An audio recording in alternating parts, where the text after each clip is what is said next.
And we're back with another debriefing. Be sure to like and subscribe and hit that bell to be notified every time we publish. And for those of you who have subscribed, a heartfelt thank you. Let's get to it. It is now beginning to leak into the mainstream global media.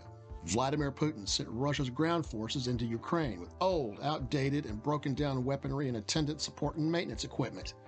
Never mind the ill-thought-out supply chain planning to prosecute the invasion of Europe's second-largest nation of more than 44 million people. We earlier reported that the day before Putin ordered the invasion, that the Russian Ministry of Defense had dumped scores of videos, which are no longer accessible, of military exercises then being conducted in western Russia and southern Belarus along their borders with Ukraine, the same military forces that within hours would invade Ukraine, that showed soldiers fielded with old, worn, and antiquated weapons and command and control systems. A video made available by Ukraine's defense ministry recently shows a dozen or so captured Russian soldiers complaining that not only were they lied to about what they were being sent to do, but that they were given old and worn-out Soviet-era weapons. Russia's claim to being the second most powerful, equipped, and modernized military in the world, it seems, had more to do with the number of boots it had on the ground than it did with the weapons it was able to field. Weapons, it is now evident, are old, worn out, or fitted with old technology, as these videos show. For example, Russia has the largest number of tanks in the world, but they're old, rusting, cannibalized hulks, too many of which, it seems, are left over from the days of the Soviet Union more than 30 years ago, which has meant that many of them have been plagued with serious mechanical problems on the battlefield without a fix, never mind maintenance and fuel. Indeed, Western intelligence has disclosed that mothballed Russian military equipment is being removed from long-term storage depots for parts or to completely replace destroyed equipment and vehicles. But what is being discovered in larger numbers than anyone could have expected is that a lot of this equipment had long ago been stolen or is missing the parts that some of them were going to be cannibalized for, thus preventing the replenishment of vehicles and replacing losses. No, Russia's military certainly did not goose-step into Ukraine with the bright new, shiny weapons that Putin and the Kremlin had assured the Russian people and the West, and China for that matter, were being manufactured all these years during which Putin has been in power. Why is that? Where did all those hundreds of billions for Russia's military go? That's a good question. Where did all the money go that Putin spent on Russia's military? It's estimated that Russia has been spending $65 billion a year, compared to the more than $600 billion the U.S. spends. Well, corruption is hindering Russia's attempts to replace its losses in Ukraine, even with old vehicles and equipment. Imagine that.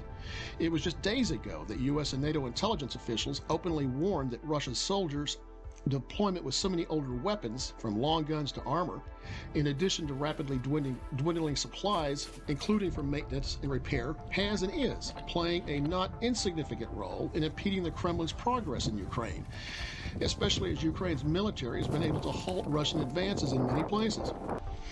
Putin's military, at least not those in the Kremlin in charge of it, was not prepared for a delay of the magnitude it faces. They expected a blitzkrieg with time to establish a supply line and for follow-on forces to arrive. But instead, Russian troops were met by a prepared Ukrainian Western-backed military and citizenry that has been able, in many key areas, to separate the initial invading forces from not only themselves, but from any supply lines and reinforcement that the Kremlin has hurriedly tried to cobble together. Not to mention having early on been able to compromise the Russia's encrypted communications systems, as we previously reported. The Kremlin does not seem to have had contingency plans for this scenario. Hubris instead ruled its invasion decision-making. A senior Pentagon official said there are indications that Russia is frenetically working to resupply its troops, many stranded and cut off from one another, and brainstorming how to move in adequate reinforcements. But, as we have seen during the ensuing week, there hasn't been significant progress on either front. Meanwhile, Russia has used a sizable number of its precision-guided munitions, especially its air-launched cruise missiles, and is in a quandary over how to replenish them.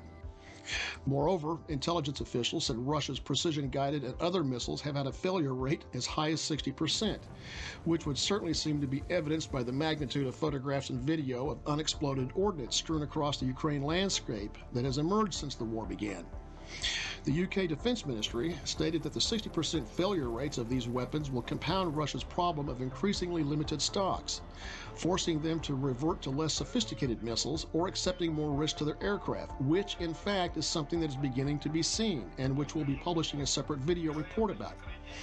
Meanwhile, U.S. and NATO intelligence officials said this is just another bullet point on their growing assessment that Russia's weapons are outdated and more inferior than believed. But lack of repair and maintenance can do that. Retired Marine Intelligence Officer Hal Kempfer stated last week that Russia's military is slowly starting to fall apart, that the troops are frustrated, the vehicles are breaking down, and it could be half of the Russian troops have gotten frostbite. Ukraine's military intelligence directorate said this week that Russian military vehicles and equipment are being taken from long-term storage facilities to a repair and rehabilitation base near the Belarus and Ukraine border. But, it pointed out, the conditions of Russia's 4th Tank Division are such that 1 in 10 mothballed tanks is in working order. The directorate said in a statement that the stored tanks were completely dismantled and that some did not even have engines. Furthermore, optical devices and electronics containing precious metals had been or are being stolen. The Intelligence Directorate added that corruption had been a major reason for the extremely unsatisfactory condition of the equipment in storage. It may be only ironic that a regiment commander in the 4th Panzer Tank Division killed himself. Ukraine's Ministry of Defense reported that the commander of the 13th Panzer Regiment of the 4th Panzer Division of the Russian Federation shot himself. The Defense Ministry also stated that Lieutenant General Shahi Kisel, the commander of the 1st Panzer Army, was also removed from office because of huge losses in the failure of the Russian invasion of Ukraine. Much more to come. Stay tuned. Until next time.